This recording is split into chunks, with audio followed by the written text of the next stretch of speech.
السلام عليكم ورحمة الله. عاملين ايه؟ يا رب تكونوا بأحسن حال. النهاردة هنعمل مع بعضينا فيديو ضروري مفيد لحبايبي المقبلين على الزواج سنة أولى طبخ. طريقة تقوير البتنجان. يلا نبدأ بسم الله.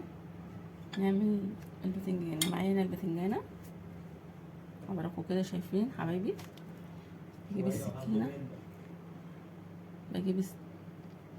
معايا هنا البتنجانة بجيبها وهقطعها كده بالسكينة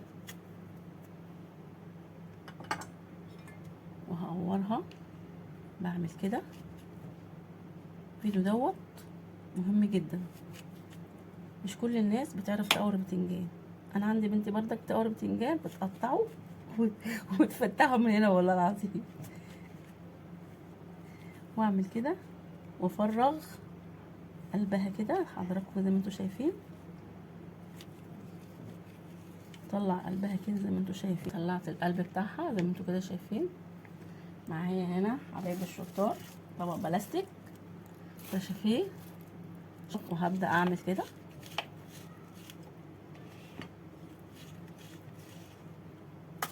شايفين حضراتكم الموضوع سهل خالص، مفيش اي تعقيد.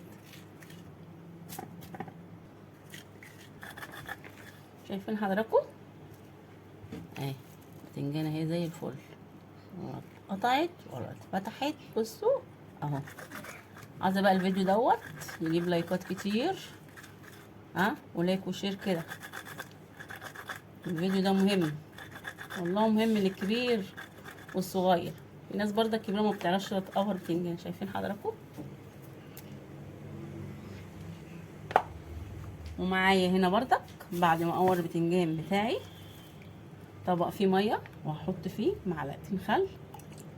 خلي ده ليه يا حبايبي؟ عشان البتنجان بتاعنا ما يسودش، قلبه يبقى ابيض زي البفتة. واحطه في الميه كده اهو. شايفين البتنجانه اهو، احطه كده. طول ما انت حاطه البتنجان في الميه والخل لغايه ما تخلصي الكميه بتاعتك هيبقى ابيض زي الفل.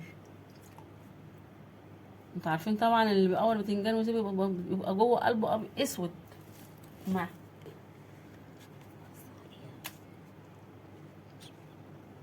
بطلع قلب البتنجانيه كده اول اهو. ده قلب البتنجانيه اهو، شايفين؟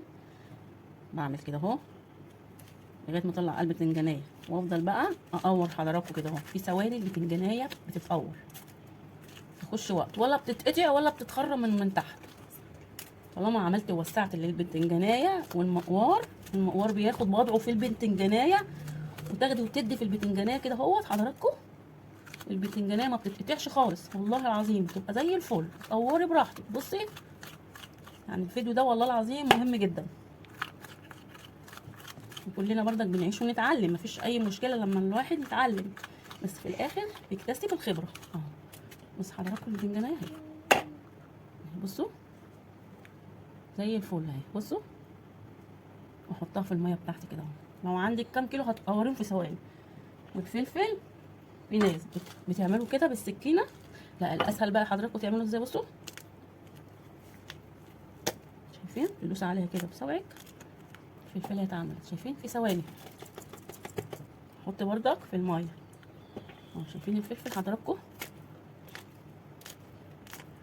حبايب الشطار سنه اولى طبخ، مهم قوي الفيديو ده ليكم.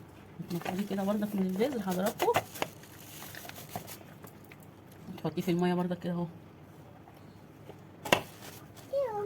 هعمل معاكم كام واحده كمان بردك. بصوا حضراتكم ركزوا. شايفين؟ بعمل كده اهو حوالين البتنجانيه كده كده وكده وكده. القلب بيبقى ايه؟ يطلع في ثواني.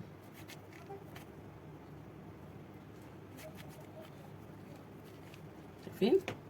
لما وسعت البتنجانيه قلبها بيطلع. طالما القلب ده طلعتيه مفيش اي مشكله. كده اهو كده اهو البتنجانيه اتعملت. ثانيه وتلاقي البتنجانيه اتعملت.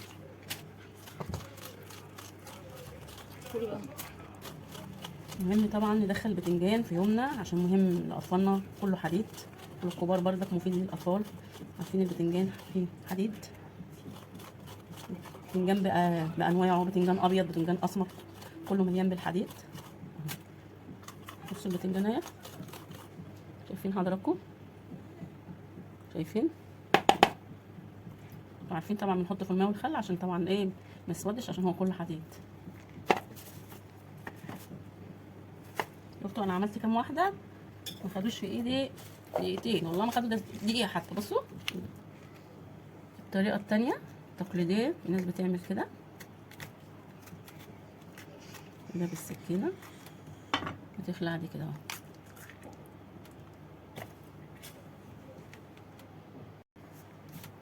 اهي الطريقه التانية حضراتكم اللي انا وريتها لكم، اللي هي بالسكينه، والطريقه التانية اللي انا برضك ايه وريتها لكم كده اهو، اللي انتوا ترتاحوا لها تعملوها كان بالسكينه او ده. بس انا عندي افضل ان حضراتكم تعمل في ثانيه، مفيش، ما بتاخدش ثواني.